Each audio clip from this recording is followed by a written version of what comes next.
Cuentas y Cuentos, el podcast del Banco de la República. Economía para escuchar y entender.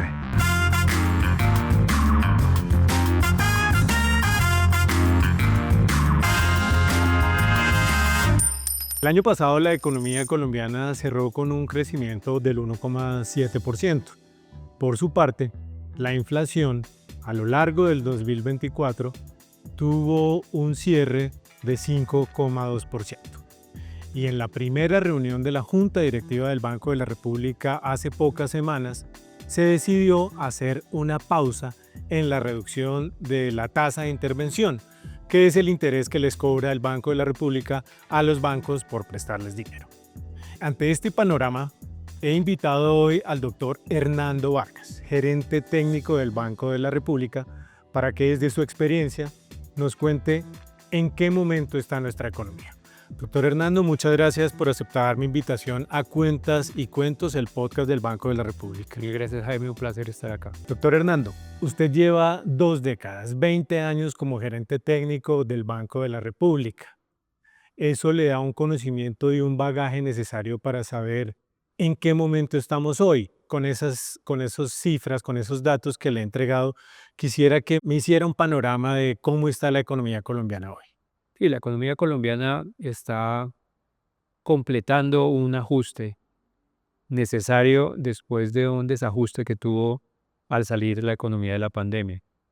Cuando finaliza la pandemia se produce en Colombia una combinación de cosas que generan desajustes. Una de ellas es un exceso grande, marcado del gasto, que se reflejó en un déficit en cuenta corriente de más del 6% del PIB. Esto es, la diferencia entre lo que el país gasta y lo que le ingresa se amplió muchísimo y había necesariamente que contener el crecimiento del gasto. Ese es un tema. El otro es el aumento de la inflación por factores internos y por factores externos, aumentos de costos, la guerra de Ucrania, restricciones en la oferta de alimentos en Colombia y este envión tan fuerte del gasto que tuvimos.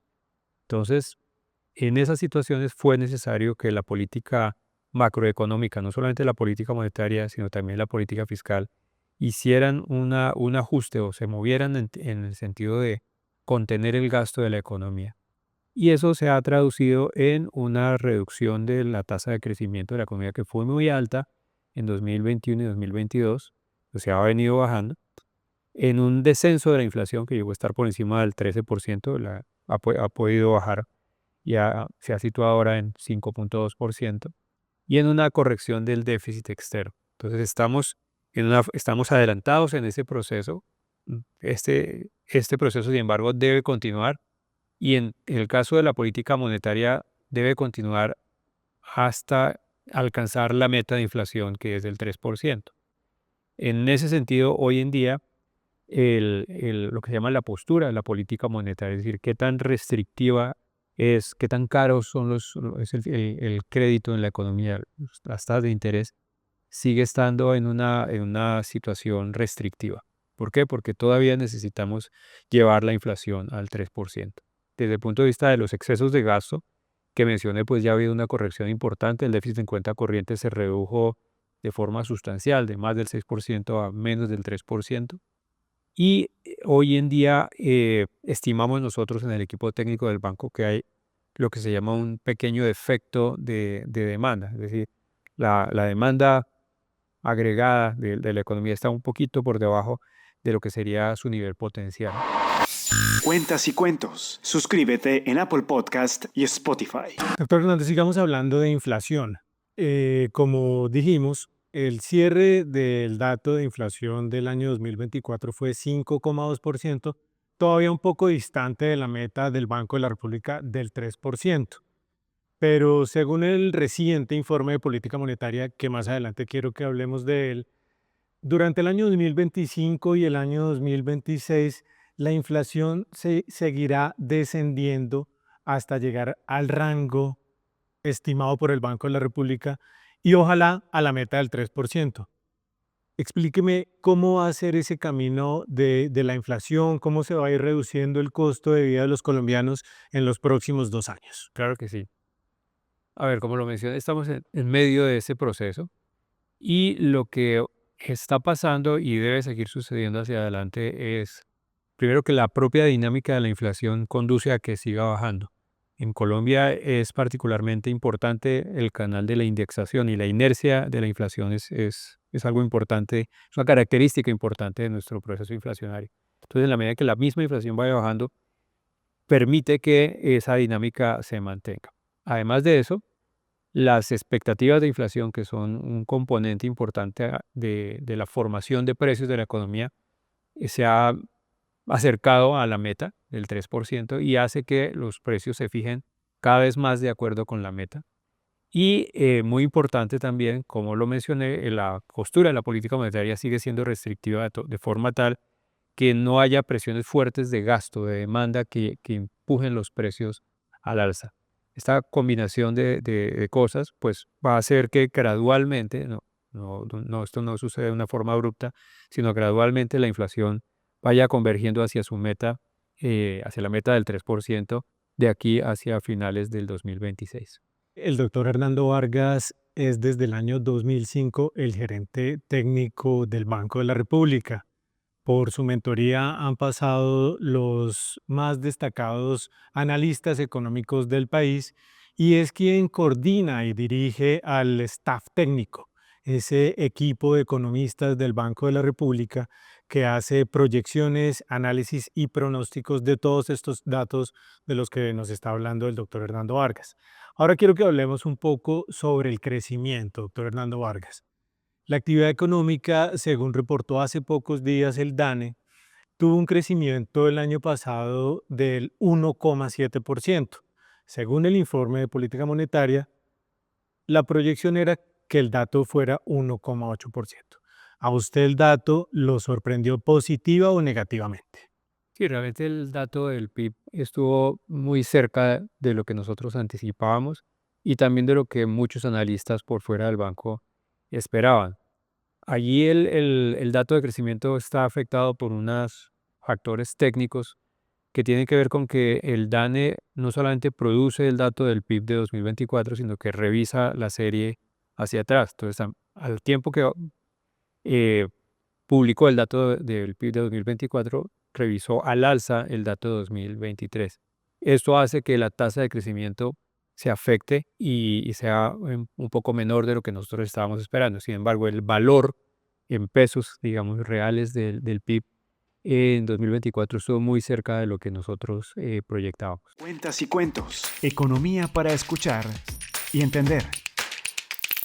Doctor Hernando, quiero que me explique y le explique a las personas que nos siguen por Apple Podcast y Spotify y que nos ven por nuestro canal de YouTube, ¿por qué una noticia positiva como que aumente en alta proporción el salario mínimo es una noticia peligrosa tanto para la generación de empleo como para el aumento de costo de vida?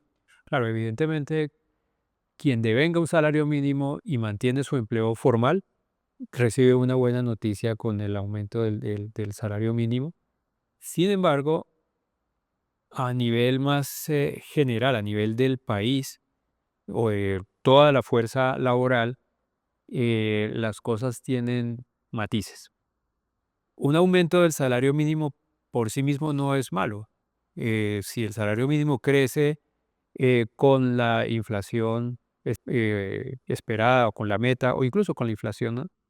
Observada, más el crecimiento de la productividad laboral, eso está bien, está perfecto, está en línea con que la economía mantenga niveles de empleo formal, eh, los que tenga, y está en línea con que la inflación pueda converger o bajar a la meta. Lo que es complicado es una situación en donde el salario mínimo crece muy por encima de la inflación observada, de la inflación meta y de la productividad del trabajo, que fue justamente lo que pasó en 2024. En ese año el salario mínimo creció en 11% cuando se tiene en cuenta el aumento del subsidio de transporte. Este número es muy por encima, está muy por encima de la inflación observada de 5,2, de la meta de 3% y del aumento de la productividad laboral, que si bien no fue 1,7, 1,8%.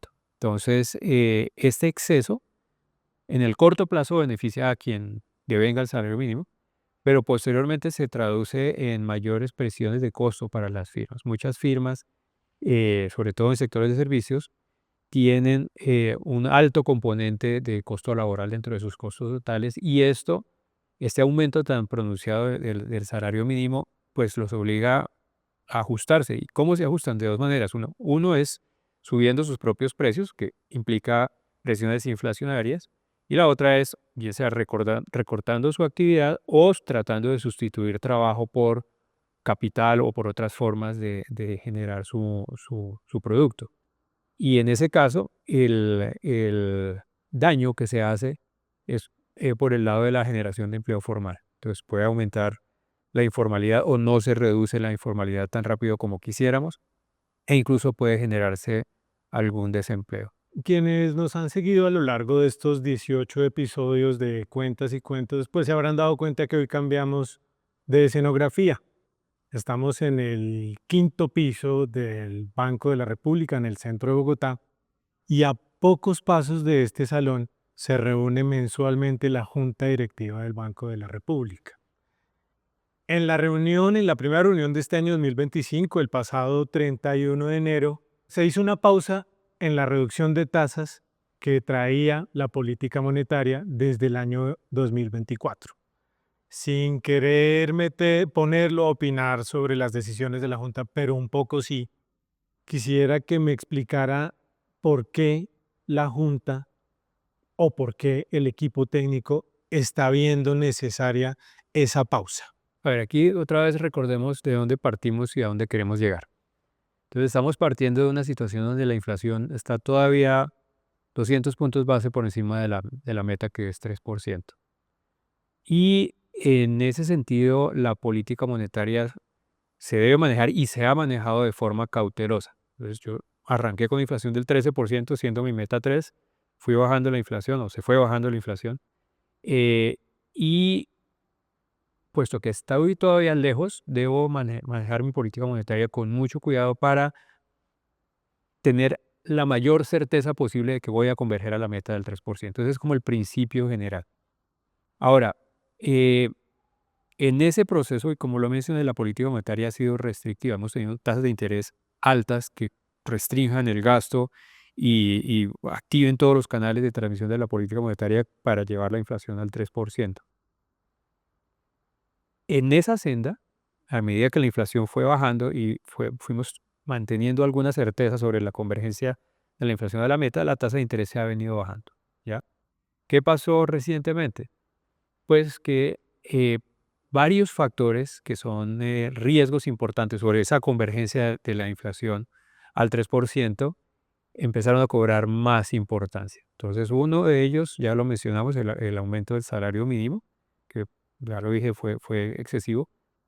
Otro es un aumento importante en la inflación del índice de precios al productor, que básicamente mide los precios de muchos bienes que se producen en la economía, no servicios, sino bienes, que empezó a mostrar aumentos generalizados. En todos los segmentos de este índice empezamos a observar aumentos de esta inflación, lo cual puede señalar presiones de costos sobre los precios al consumidor hacia adelante.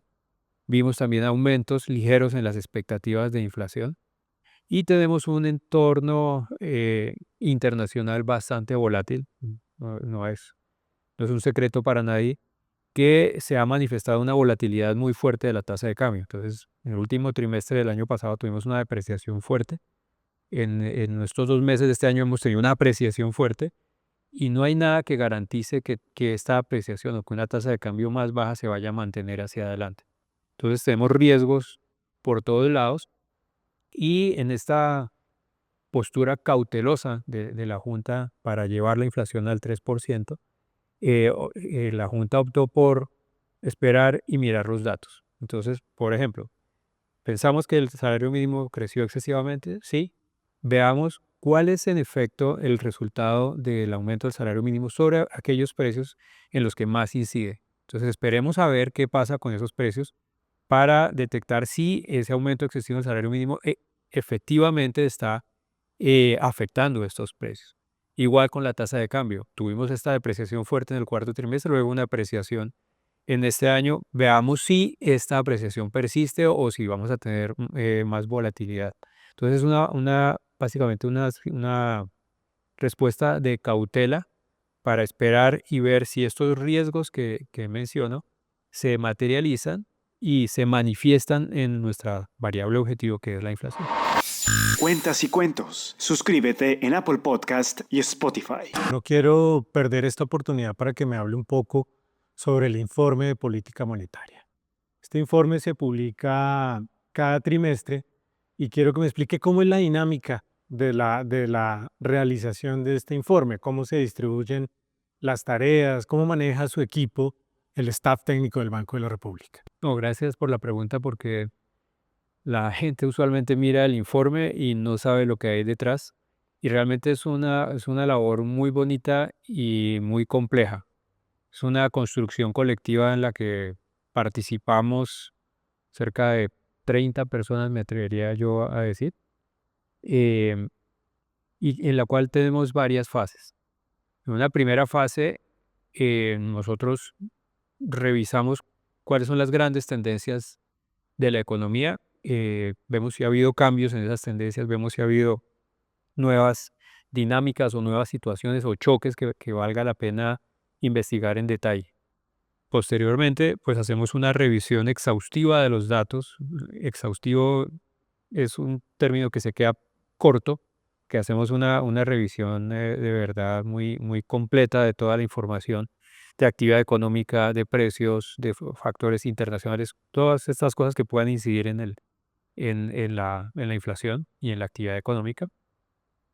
Eh, Posteriormente, tratamos de plasmar eso en un pronóstico macroeconómico.